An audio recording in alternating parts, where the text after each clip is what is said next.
Hello, citizens of Europe.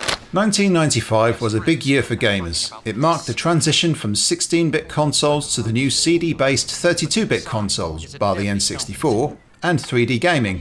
The Sony PlayStation had long been hyped, especially with it originally launching in Japan the year before in December.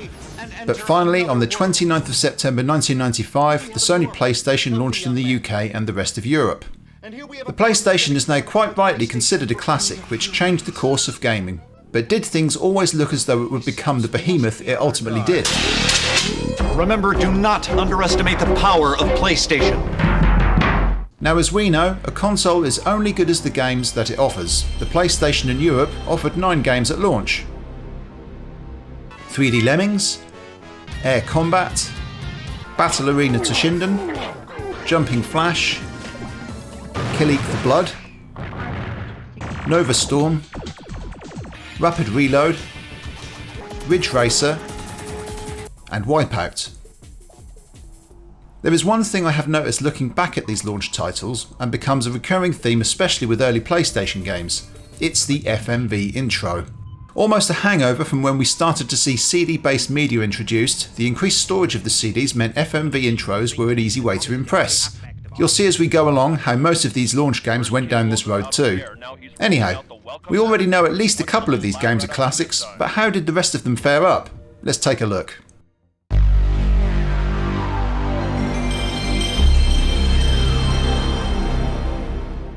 The idea to bring the Psygnosis classic Lemmings straight to the PlayStation at launch was not a bad one in principle. It was by this time a hugely popular franchise which had much success on the 16-bit systems. Once you get past the intro and the quite nice presentation, we jump into the game. This is where I had a bit of a moment, wondering what the heck am I doing? I mean, I get the premise of Lemmings as a game, but what am I doing with all of these buttons on the screen? Fortunately, 3D Lemmings does give you a practice mode so you get to grips with the game's mechanics. But what you do have to get to grips with yourself are the hugely frustrating camera controls. It may well have been easier to adapt when playing for the first time, but coming back to an early 3D game where 3D controls had just not yet been mastered proves hugely frustrating. But overlooking the camera controls, 3D Lemmings is actually a half decent game. It has a lot of charm of the original games, but just forced into a 3D environment. There is fun to be had here, you just need patience to overcome the primitive controls.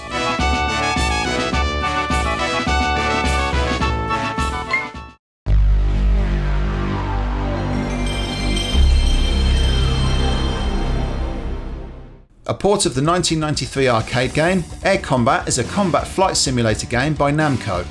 After a brief rendered FMV intro, you're met with a quality Namco arcade style title screen and some rockin' arcade style music. This is what people wanted from the PlayStation, arcade style presentation and audio. Kicking off into the game, you can select an aircraft and are briefed on your first mission.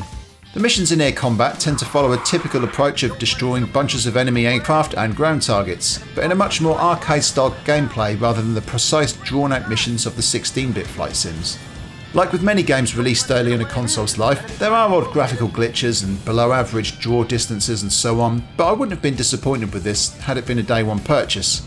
It certainly impresses, especially if you've come from somewhere like the Amiga as your previous computer like me.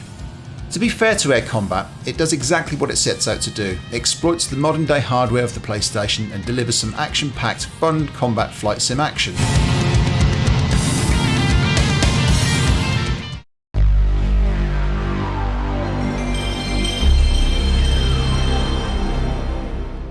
The PlayStation's first fighting game, Battle Arena Toshinden, arrived on launch day promising to be a Virtua Fighter beta, which had been wowing gamers on the Sega Saturn. Battle Arena Toshinden is a 3D weapons-based fighting game which has 8 main playable characters. Much like Virtua Fighter, the 3D environment allows players to move around the fighting area, avoiding attacks using the shoulder buttons to rotate the level around. The fighting mechanics are fairly primitive by today's standards, but given this new generation of games succeeded the likes of Street Fighter 2 and Mortal Kombat, expectations were high.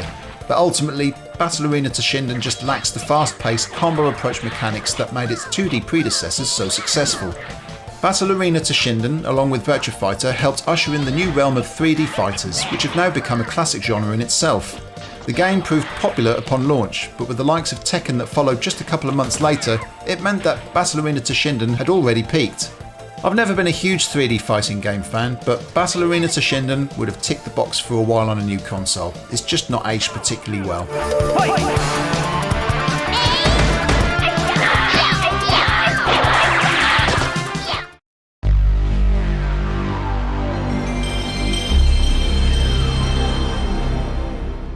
Jumping Flash is definitely the quirkiest game that the PlayStation launched with, and unsurprisingly starts with another rendered FMV intro. You play as a robot rabbit searching for jet pods around 3D levels. The game is played in a first-person mode which sees you hop around at great heights to collect items in order to progress to the next level. There are numerous enemies to avoid and shoot, but the main focus of the game is for you to position and time your jumps correctly, collecting all of the jet pods before the time runs out. It's a simple premise, but one that is very fun to play and received a sequel the following year which proved just as popular.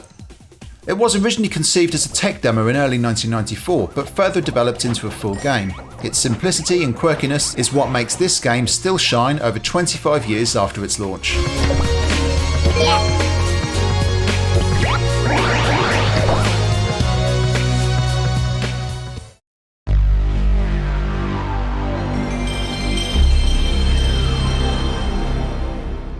Doom-inspired games and clones were the order of the day back in 1995, and Kileak the Blood is unfortunately just another Doom-inspired first-person shooter, but without any of the qualities Doom offers.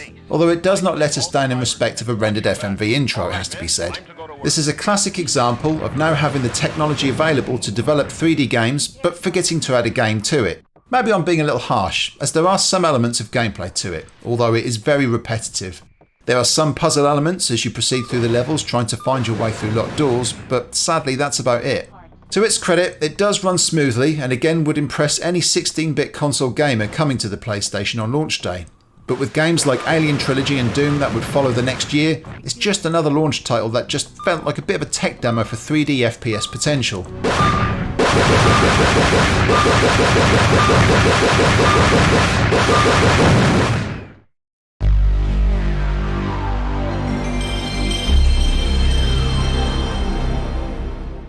Novastorm is a port of a game that was originally released on the 3DO and Mega CD, and it shows.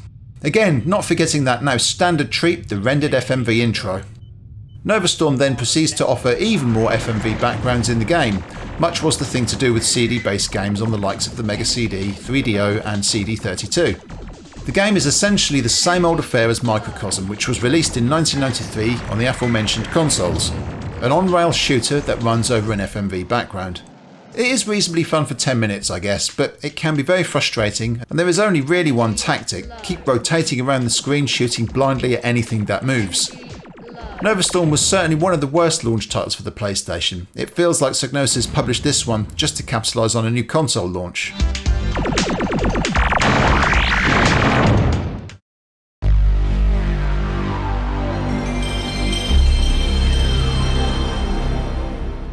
Releasing a 2D platformer shooter was perhaps a risky strategy for a console that marketed itself as a 3D powerhouse, but on the flip side, with it being the only traditional 2D game being released at launch, possibly could have its benefits too.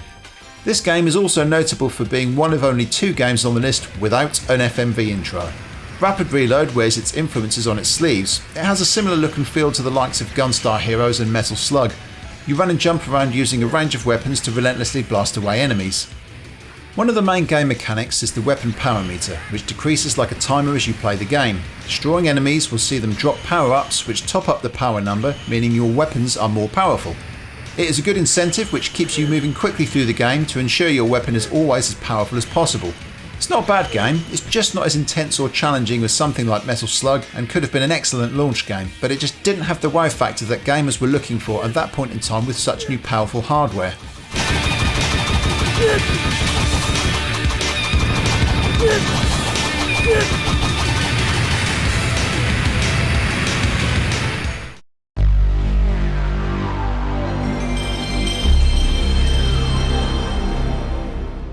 Now this is where things become more serious. Ridgeracer is a name that many more will be familiar with. Ridgeracer is a conversion of the popular Namco arcade game and created waves of excitement with its previews and earlier Japanese release in December 1994. Right from the off, Ridgeracer shows its Namco arcade roots with a Galaxian minigame whilst the game's loading. Immediately kicking off into the game, we can see there is excellence in store for us. Ridgeracer for the PlayStation has all the feel, looks and sound of the arcade, jam-packed into the modest-sized console. Ridgeracer is a slim game by today's standards. The whole game is based around variations of the single track, and there are just a handful of cards available. But that didn't matter. Ridgeracer's gameplay is unique, with an aggressive on-rails-like grip that could be converted into an extreme drift, which once you get a feel for is extremely fun. 2D arcade conversions was one thing in the 16-bit era, but quality 3D arcade conversions had now truly become a reality with Ridgeracer. Arguably the Sega Saturn had gotten there first with Sega Rally and Daytona USA, but it was apparent that the Sega Saturn struggled slightly with the 3D side of things, whereas the PlayStation seemed to handle things more effortlessly. Oh, and it also showed us that no FMV intro was necessary for it to be a great game. Ridgeracer is certainly one of the standout titles of the PlayStation launch. It has stood the test of time well and remains great fun to this day. You were really missing out if you didn't get this at launch. Next corner's up. Watch yourself.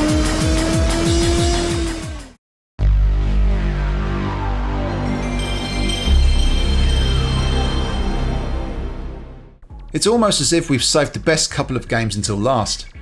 Wipeout is without doubt one of the must-have titles at launch for the PlayStation, a futuristic racing game where you take part in what is the Anti-Gravity Racing League, battling it out against other crafts racing for the win. There are weapons and power-ups that can be collected along the way to help you slug it out in this really challenging racing game. That's where I have to first mention its difficulty levels. It is really hard to get good at this game. The controls are simple enough in that you control the direction of the craft, accelerate, brake, and also use left and right boosters to angle your craft with the shoulder buttons, but to actually master tackling corners smoothly is where you'll really need to practice. But don't let that put you off, because once you master the feel for the game, it is a very satisfying experience. Wipeout is also notable for its soundtrack, utilising credible artists such as the Chemical Brothers, Left Field and Orbital. Although the commercial tracks are only available in the PAL versions of the game, otherwise the electronica-styled soundtrack is still extremely good and fits the game well. Wipeout became part of the cultural shift in gaming around this time, mainly thanks to its soundtrack and also the way the PlayStation was positioned as a console for older gamers. This is apparent with the lack of too many cutesy type games at launch, and it spawned many sequels and is still a game that people want to see more of today. You were really missing out if you didn't buy this at launch, a classic when it was released and still a classic now.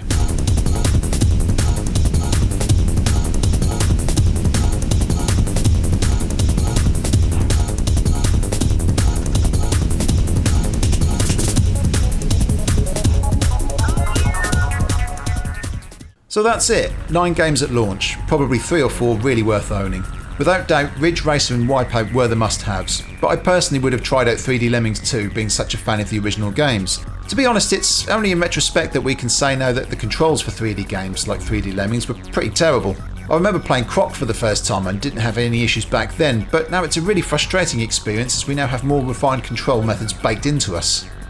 Although I didn't get a PlayStation myself until 1998, I got to play some of these launch games on friends' consoles and remember Ridgeracer being the one that everybody was blown away by. The jump in 3D technology was the key factor here. The Sega Saturn had taken the wrong route by opting for a 2D powerhouse and levered in 3D features at the last moment.